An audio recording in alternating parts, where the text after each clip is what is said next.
munaasabadani oo ka dhacday magaalada Nairobi ee xarunta dalkani Kenya ayaa waxaa soo abaabulay ururka suxufiyiinta qurba joogta Soomaaliyeed ee marka magacooda la soo gaabiyo loo yaqaan SAJAS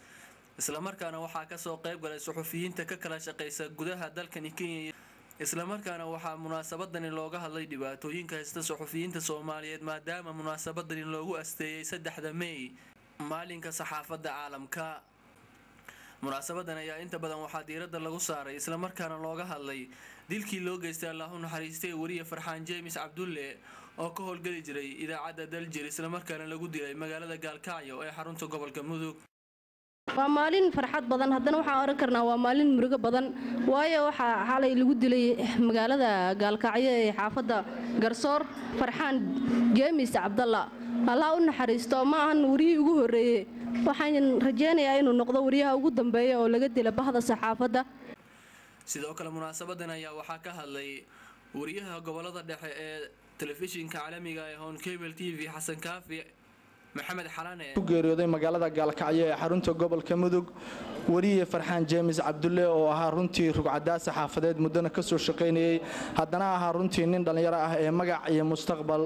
magac iyo maamuus dheerba ku lahaa bulshada Soomaaliyeed runtii waxaan leenahay Ilaahay naxariista jannaha ka waraabiyo inagana jidka wanaagsan Ilaahay ha nagu duwo nin kasta oo saxafiyana runtii waxaan kula dardaarmayaa ha ahaadeen kuwa soo koraya iyo kuwa horay u soo shaqeeyaba in aan laga caajisin howlaha bulshada loo hayo munaasabadaasi gabagabadii ka hadlay gudoomiyaha ururka suxufiyiinta qurba joogta Soomaaliyeed al-Ustaad Maxamed Cusmaan Xuseen New York waxaan ognahay qofka marka la yiraahdo waa in uu practiceeyaa ama uu joogteeyaa xorriyadda hadalka labada dhinacba waxa iman kara dhibaatooyin waaweyn sababtoo qofka la yiri waxaad xor u tahay inaad hadasho waxa suurtagal ah in hadalkiisa dadka leeyahay xorbi hadalkoodu yihiin inagu qeyban ka nahay saxaafadda daynahay marka xorriyaddaas waxay keeni kartaa hadaynan tababar nagu filanayn qaadan haddii aynan fahmin freedom of expression-ka heerka uu taagan yahay dhibaatadeeda leedahay marka waxa loo asteeyay in dadka la xusuusiyo waxa ay tahay freedom of expression-ka ama xorriyadda hadalka ee saxaafadda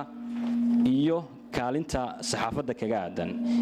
munaasabadan maalinta xurriyadda saxaafadda ay soo qaban qaabiyeen ururka suxufiyiinta qurba joogta Soomaaliyeed ee SAJAS